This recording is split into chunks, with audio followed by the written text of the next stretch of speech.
Physics में आप सभी का स्वागत है। इस चैनल के माध्यम से बीएससी पार्ट फर्स्ट ईयर का फिजिक्स के तीनों पेपरों को कंप्लीट करवाएंगे। नेक्स्ट क्लास में हमने जड़त्व निर्देश तंत्र के बारे में जाना है और इस क्लास में हम अजड़त्व निर्देश तंत्र के बारे में पढ़ेंगे। यहाँ पर पहला शब्द आता है निर्देश तंत्र। निर्देश तंत्र का सीधा सा मतलब है ये वस्तु की क्या बताता है, स्थिति के बारे में बताता है। निर्देश तंत्र का सीधा सा मतलब क्या है, ये वस्तु की क्या बताता है, स्थिति बताता है। स्थिति का मतलब होता है स्थान। स्थिति का मतलब होता है स्थान। स्थान क्या बताता है, कोई वस्तु गतिशील है या कोई वस्तु स्थिर है, ये कौन बताता है, निर्देश तंत्र बताता है। निर्देश तंत्र का सीधा सा मतलब है ये वस्तु क्या बताता है, स्थिति बताता है। कोई वस्तु या स्थिर है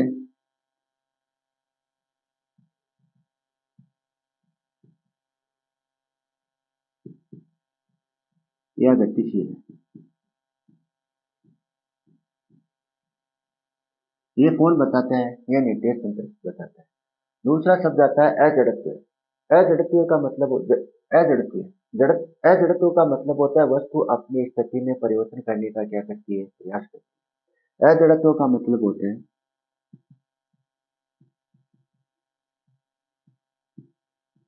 वस्तु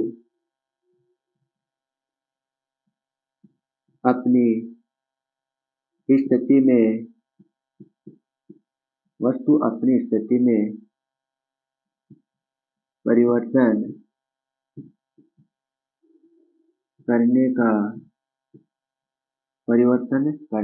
प्रयास करती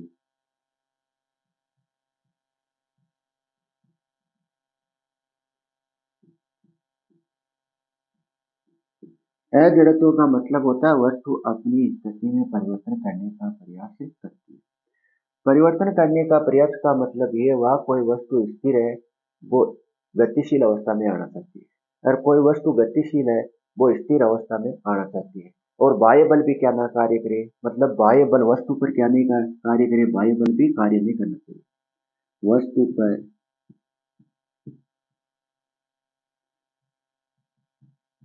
बाह्य बल कार्य नहीं करना।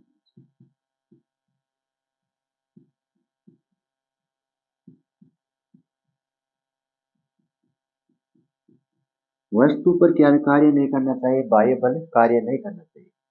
मतलब बाह्य बल कितना होना चाहिए, 0 होना चाहिए। फिर भी क्या करती है, वस्तु अपनी स्थिति में परिवर्तन करने का प्रयास करती है। अजड़त्व का मतलब होता है वस्तु अपनी स्थिति में परिवर्तन करने का क्या करती है, प्रयास करती है। और इसमें क्या रहता है, बाह्य बल भी क्या रहता है, 0 रहता है। 0 रहने के बाद भी क्या करती है, वस्तु अपनी स्थिति में परिवर्तन का क्या करती है, प्रयास करती है। मतलब न्यूटन का प्रथम नियम क्या कहता है, कोई वस्तु गतिशील है तो वो गतिशील अवस्था में रहना चाहती है, कोई वस्तु स्थिर है तो वो स्थिर अवस्था में रहना चाहती है जब तक उस पर बाह्य बल कार्य ना करे। मतलब बाह्य बल भी कार्य नहीं कर रहा है और वस्तु क्या कर रही है, अपनी स्थिति में परिवर्तन करना चाह रही है। वस्तु अपनी स्थिति में परिवर्तन करना चाह रही है तो ये क्या नहीं कर रहा, अजड़त्व क्या नहीं करता, न्यूटन के नियम की पालना नहीं करता। क्या नहीं करता, न्यूटन के नियम की पालना नहीं करता है। न्यूटन के नियम की पालना नहीं करता तो ऐसे निर्देश तंत्र क्या कहलाते हैं, अजड़त्वीय निर्देश तंत्र कहलाते हैं। एक डेफिनेशन हम क्या लिख सकते हैं, न्यूटन के नियम के आधार पर लिख सकते हैं कि वह निर्देश तंत्र जो न्यूटन के नियम की क्या नहीं करते हैं, पालना नहीं करते हैं, क्या कहलाते हैं, अजड़त्वीय निर्देश तंत्र कहलाते हैं। निर्देश तंत्र का मतलब होता है वस्तु की क्या बताता है, स्थिति बताता है। मतलब वस्तु किस अवस्था में है, या तो स्थिर अवस्था में है या गतिशील अवस्था में, ये कौन बताता है, निर्देश तंत्र बताता है। और वस्तु कहाँ स्थित है, ये कौन बताता है, निर्देश तंत्र बताता है। अजड़त्व का मतलब होता है वस्तु अपनी स्थिति में परिवर्तन करने का क्या करती है, प्रयास करती है। वस्तु अपनी स्थिति में परिवर्तन करने का प्रयास का मतलब यह है, कोई वस्तु स्थिर है तो वो किस अवस्था में आना चाहती है, गतिशील अवस्था में आना चाहती है। और कोई वस्तु गतिशील है तो वो किस अवस्था में आना चाहती है, स्थिर अवस्था में आना चाहती है। और उस वस्तु पर क्या नहीं कार्य करता, बाह्य बल भी कार्य नहीं करता। बाह्य बल भी कार्य नहीं करता फिर भी ये क्या करती है, अपनी स्थिति में परिवर्तन नहीं करती, स्थिति में क्या करती है, परिवर्तन करती है। बाह्य बल कार्य नहीं करता है फिर भी क्या करती है, अपनी स्थिति, वस्तु अपनी स्थिति में क्या करती है, परिवर्तन करने का प्रयास करती है। तो न्यूटन का प्रथम नियम क्या कहता है, कोई वस्तु स्थिर है तो वो स्थिर अवस्था में रहना चाहती है, कोई वस्तु गतिशील है तो वो गतिशील अवस्था में रहना चाहती है, जब तक उसके बाह्य बल कार्य ना करे। बाह्य बल कार्य ना करे तो एफ का मान कितना हो जाएगा, जीरो हो जाएगा। एफ का मान जीरो है तो ये न्यूटन के नियम की क्या नहीं करती, पालना नहीं करती। न्यूटन के नियम की पालना नहीं करती तो ऐसे निर्देश तंत्र कौन से निर्देश तंत्र कहलाते हैं, अजड़त्वीय निर्देश तंत्र कहलाते हैं। एक एग्जाम्पल के माध्यम से समझते हैं कि हम किस प्रकार से कोई वस्तु है अपनी स्थिति में परिवर्तन करने का प्रयास करती है।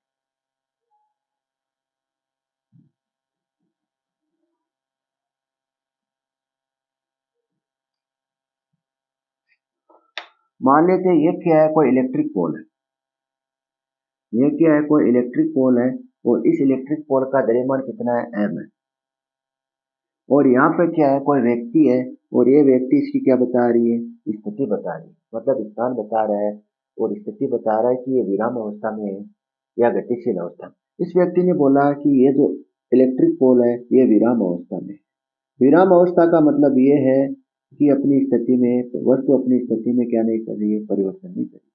वस्तु अपनी स्थिति में परिवर्तन नहीं कर रही है तो वेग कितना हो जाएगा, जीरो हो जाएगा।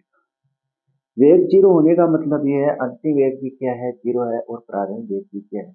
ए बराबर क्या होता है, अंतिम वेग माइनस प्रारंभिक वेग बटा अंतिम समय माइनस प्रारंभिक समय। ए बराबर कितना होता है, श्रवण। श्रवण बराबर होता है अंतिम वेग माइनस प्रारंभिक वेग, अंतिम वेग माइनस प्रारंभिक वेग बटा समय अंतराल। समय अंतराल का मतलब ये है अंतिम समय माइनस प्रारंभिक समय।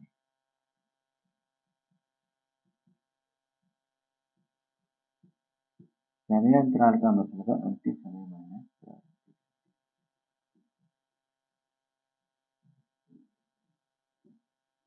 तो यहाँ पे अंतिम वेग कितना होगा, जीरो होगा, और प्रारंभिक वेग कितना होगा, जीरो होगा। क्यों होगा, क्योंकि वस्तु किस अवस्था में, विराम अवस्था में। विराम अवस्था का मतलब वस्तु क्या नहीं करी, अपनी स्थिति में परिवर्तन नहीं करी। अपनी स्थिति में परिवर्तन नहीं करी तो वेग कितना हो जाएगा, जीरो हो जाएगा। अंतिम वेग भी जीरो है, प्रारंभिक वेग भी जीरो है, ए बराबर कितना आ जाएगा, जीरो आ जाएगा। ए बराबर जीरो आ जाएगा तो बल बराबर क्या होता है, एम ए होता है। एफ बराबर कितना होता है, एम ए होता है। ए का मान जीरो रख देंगे तो एफ का मान कितना आ जाएगा, जीरो। तो एफ का मान भी क्या हो जाएगा, जीरो। तो ये कौन सा निर्देश तंत्र है, जड़त्वीय निर्देश। ये व्यक्ति क्या कर रहा है, इस वस्तु की क्या बता रहा है, स्थिति बता रहा है कि किस अवस्था में। इस व्यक्ति ने बताया कि ये विराम अवस्था में है और इसका वेग कितना है, जीरो है, और इसका ए कितना है, जीरो है, और इस पे क्या नहीं कार्य करा, बाह्य बल कार्य नहीं करता है। तो ये कौन सा निर्देश तंत्र हुआ, वस्तु की स्थिति बताने वाला क्या कहलाता है, निर्देश तंत्र कहलाता है। तो ये कौन सा निर्देश तंत्र हुआ, जड़त्वीय निर्देश।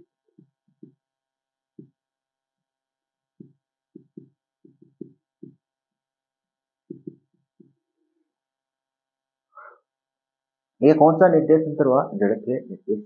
मान लो यहाँ से क्या आ रही है, कोई इलेक्ट्रिक ट्रेन आ रही है, क्या आ रही है, इलेक्ट्रिक ट्रेन आ रही है और इसका वेग है असमान वेग से गतिशील है। क्या है, असमान वेग से क्या है, कोई इलेक्ट्रिक ट्रेन आ रही है,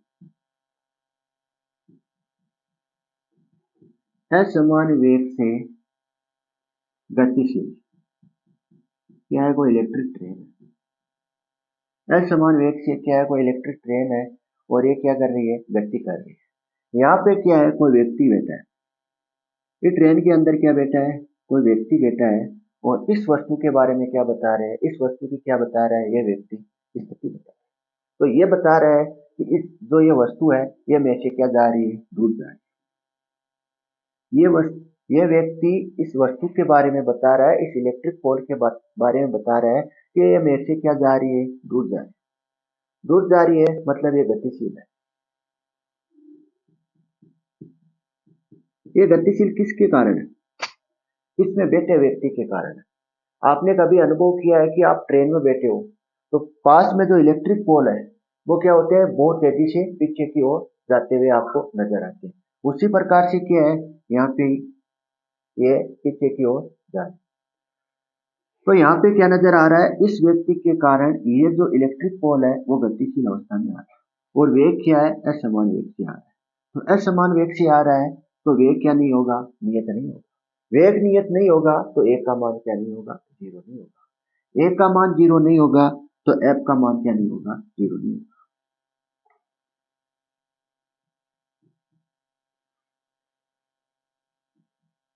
क्या नहीं है, नियत नहीं। ए वी का मान नियत नहीं है तो ए का मान जीरो नहीं आएगा, और एक का मान जीरो नहीं आएगा तो एफ पर क्या करेगा, एफ का मान जीरो नहीं आएगा। एफ का मान जीरो नहीं आएगा तो इस पे क्या कर रहा है, बाह्य बल कार्य कर रहा है। क्या वास्तव में इस पे कोई बाह्य बल कार्य कर रहा है, नहीं कर रहा है। ये किसके कारण गतिशील हुआ, इस व्यक्ति के कारण, मतलब इस निर्देश तंत्र के कारण क्या आ रहा है, ये गतिशील आ रहा है। मतलब ये वास्तव में गतिशील नहीं है। इस पे जो बल लग रहा है वो आभासी बल है, प्रतीत होता है, लगता हुआ क्यों हुआ, प्रतीत होता है, आभासी बल बोलते हैं। कौन सा बल बोल देते हैं, आभासी। ये वास्तव में बल नहीं लग रहा है। आभासी बल का दूसरा नाम है छेदन बल, झूठा बल। छेदन बल यानी झूठा बल। तो यहाँ पे क्या हो रहा है, इस व्यक्ति के कारण, इस निर्देश तंत्र के कारण क्या आ रहा है, ये वस्तु क्या आ रही है, गतिशील आ रही है। तो ऐसे निर्देश तंत्र को हम क्या कहते हैं, अजड़त्व निर्देश तंत्र कहते हैं। ये क्या नहीं कर रहा, न्यूटन के नियम की पालना नहीं कर रहा।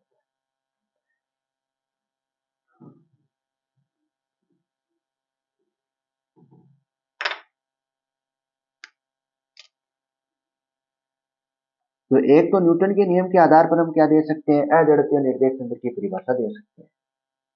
वह निर्देश तंत्र, वह निर्देश तंत्र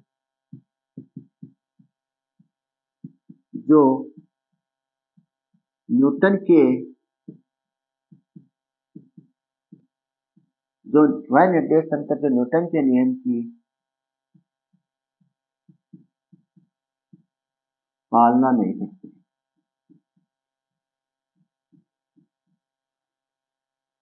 क्या कहलाते हैं, अजड़त्व निर्देश तंत्र।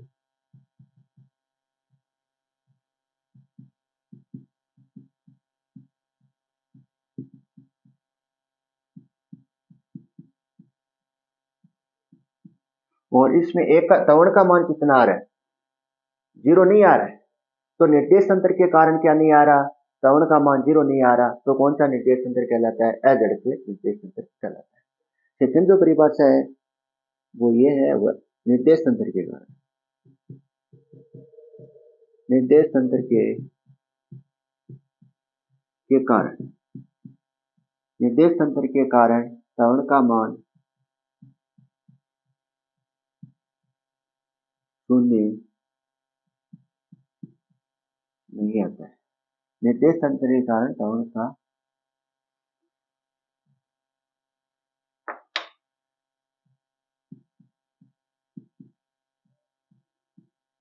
शून्य नहीं आता।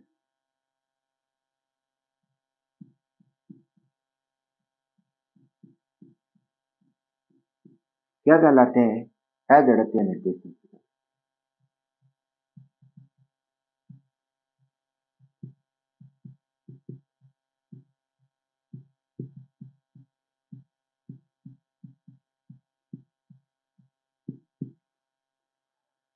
त्वरण का मान शून्य नहीं आने की कितनी स्थिति है, दो स्थिति है। त्वरण का मान शून्य नहीं आने की कितनी स्थिति है, दो स्थिति है। त्वरण शून्य नहीं होने की कितनी स्थिति है, दो स्थिति है।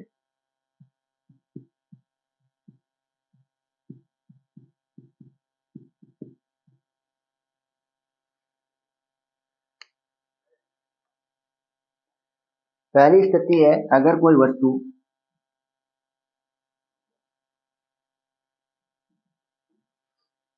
अगर कोई वस्तु असमान वेग से गतिशील हो, अगर कोई वस्तु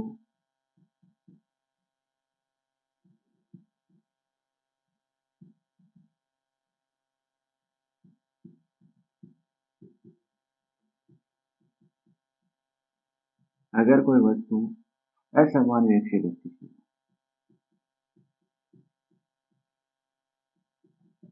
मान लेते हैं ये कोई वस्तु है, ये क्या है, असमान वेग से गतिशील है। इस वस्तु का हम क्या करना चाहते हैं, वेग का मापन करना चाहते हैं कि यह वास्तव में क्या है, असमान वेग से गतिशील है या समान वेग से गतिशील है। मान लेते हैं हम क्या करना चाहते हैं, स्थान 1 पर वेग का मापन करना चाहते हैं, और यहाँ पर हमने क्या ले लिया, बी स्थान ले लिया। बी स्थान पर हम क्या करना चाहते हैं, वेग का मापन करना चाहते हैं। और सी स्थान पर हम क्या करना चाहते हैं, वेग का मापन करना चाहते हैं। टी बराबर 0 सेकंड पर हम क्या करना चाहते हैं, वेग का मापन करना चाहते हैं। और बी स्थान पर टी बराबर 1 सेकंड पर हम क्या करना चाहते हैं, बी स्थान पर वेग का मापन करना चाहते हैं। और सी स्थान पर टी बराबर 2 सेकंड पर हम क्या करना चाहते हैं, वेग का मापन करना चाहते हैं। ए स्थान पर हम जो वेग का मापन मिला वो मिला 5 मीटर पर सेकंड हमको मिला। ए स्थान पर हम जो वेग का मापन मिला है वो कितना मिला है, 5 मीटर पर सेकंड हमको वेग का मापन मिला है। बी स्थान पर हमको जो वेग का मापन मिला है वो 15 मीटर पर सेकंड हमको क्या मिला है, वेग का मापन मिला है। और सी स्थान पर हम जो वेग का मापन मिला है वो 30 मीटर पर सेकंड हमको क्या मिल रहा है, इस वस्तु का वेग का मापन। इसका मतलब ये हुआ वेग क्या नहीं आ रहा है, समान नहीं आ रहा। इसका मतलब ये हुआ कि वस्तु क्या है, असमान वेग से क्या है, गतिशील है। असमान वेग से गतिशील है तो हम क्या निकालना चाहते हैं, एक का मान निकालना चाहते हैं। मान लेते हैं हम वस्तु ए और बी, स्थान ए और बी स्थान के मध्य क्या निकालना चाहते हैं, ए का मान निकालना चाहते हैं। स्थान ए और स्थान बी के मध्य हम क्या निकालना चाहते हैं, ए का मान निकालना चाहते हैं। तो ए बराबर कितना होता है, अंतिम वेग माइनस प्रारंभिक वेग। ए बराबर कितना होता है, अंतिम वेग माइनस प्रारंभिक वेग। अंतिम वेग कितना है, अंतिम वेग 20 स्थान वाला होगा 15 मीटर पर सेकंड होगा। और प्रारंभिक वेग कितना है, एक स्थान वाला होगा 5 मीटर पर सेकंड। और अंतिम समय कितना है, 20 स्थान वाला 1 सेकंड। और प्रारंभिक समय कितना है, एक स्थान वाला 0 सेकंड। तो एक का मान कितना आ रहा है, 10 मीटर पर सेकंड स्क्वायर आ रहा है। इसका मतलब ये हुआ यहाँ पे क्या नहीं आ रहा है, एक का मान 0 नहीं आ रहा है। एक का मान 0 नहीं आ रहा है तो कौन सा निर्देश तंत्र हुआ, अजड़त्वीय निर्देश तंत्र हुआ। अगर कोई पिंड आपको क्या नजर आ रहा है, असमान वेग से गतिशील नजर आ रहा है। अगर कोई पिंड आपको क्या नजर आ रहा है, असमान वेग से गतिशील नजर आ रहा है, तो वो कौन सा निर्देश तंत्र होगा, अजड़त्वीय निर्देश तंत्र। सेकंड स्थिति, सेकंड स्थिति पढ़ने से पहले हमको यह पढ़ना है कि वेग पूर्णतः नियत कब होता है। सेकंड स्थिति पढ़ने से पहले हमको यह पढ़ना है कि वेग पूर्णतः नियत कब होता है। वेग पूर्णतः नियत तब होता है तब वेग का क्या होना चाहिए, परिमाण समान होना चाहिए।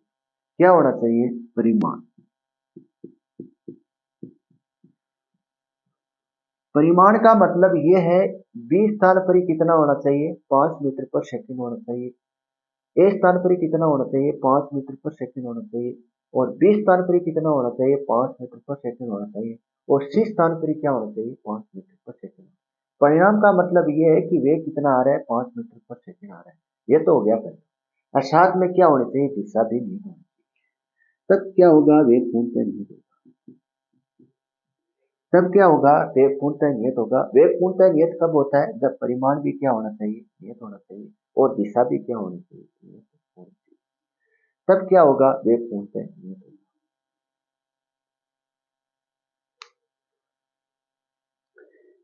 सेकंड स्थिति हम जानेंगे वो ये है कि घूर्णी गतिशील वस्तु। घूर्णी गतिशील वस्तु,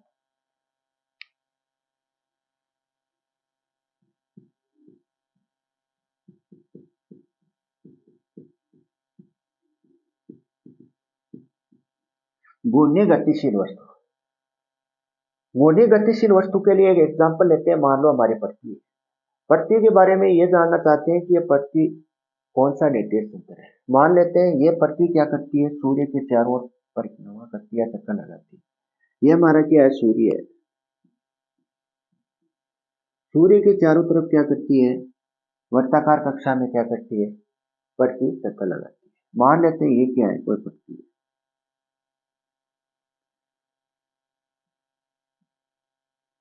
आपको मालूम है पृथ्वी का वेग क्या है, नियत है। हम क्या करना चाहते हैं, ए स्थान को, यहाँ पर ए स्थान का वेग का मापन करना चाहते हैं। और बी स्थान पर हम क्या करना चाहते हैं, वेग का मापन करना चाहते हैं पृथ्वी का। और सी स्थान पर हम क्या करना चाहते हैं, वेग का मापन करना चाहते हैं पृथ्वी का। और डी स्थान पर वेग का क्या करना चाहते हैं, पृथ्वी का वेग का मापन करना चाहते हैं। मान लेते हैं पृथ्वी का वेग कितना है, वी है। पृथ्वी का वेग है वी मीटर पर सेकेंड, ये हमने मान। तो हमको तीनों स्थानों पर क्या मिल रहा है, वेग समान मिल रहा है। तीनों स्थानों पर हम कितना वेग मिल रहा है, वेग मिल रहा है। वी मीटर पर सेकंड मिल रहा है। यहाँ पे कितना मिल रहा है, वी मिल रहा है, और यहाँ पर कितना मिल रहा है। ये तो क्या हो गया, परिमाण हो गया। ये तो क्या हो गया, परिमाण हो गया वी। और वे की क्या है, दिशा भी हम जानना चाहते हैं। वेग की क्या दिशा भी हम जानना चाहते हैं। ए स्थान पर दिशा हमको ये मिली, और बी स्थान पर हमको जो दिशा मिल रही है वो ये मिल रही है, और सी स्थान पर हमको दिशा क्या मिल रही है, ये मिल रही है, और डी स्थान पर हमको जो दिशा मिल रही है वो ये मिल रही है। तो यहाँ पे क्या मिल रहा है, दिशा में क्या मिल रही है, समान नहीं मिल रही है। दिशा समान नहीं मिल रही है तो वेग क्या नहीं होगा, पूर्णतः नियत नहीं होगा। वेग पूर्णतः नियत नहीं होगा तो ए का मान क्या नहीं आएगा, जीरो नहीं आएगा। ए का मान जीरो नहीं आएगा तो ये कौन सा निर्देश तंत्र होगा, अजड़त्वीय निर्देश तंत्र होगा। तो हम दो एग्जाम्पल के माध्यम से क्या किया है, अजड़त्वीय निर्देश तंत्र को पढ़ा है।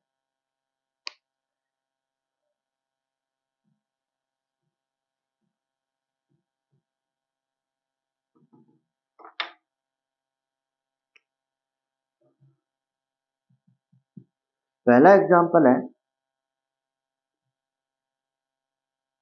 असमान वेग से गतिशील निर्देश तंत्र, गतिशील निर्देश तंत्र।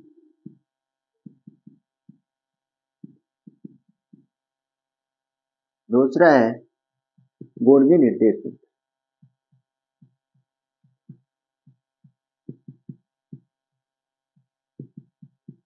दो एग्जाम्पल के माध्यम में हमने क्या पढ़ा है, अजड़त्वीय निर्देश तंत्र को पढ़ा है। नेक्स्ट क्लास में हम जड़त्वीय तथा अजड़त्वीय निर्देश तंत्र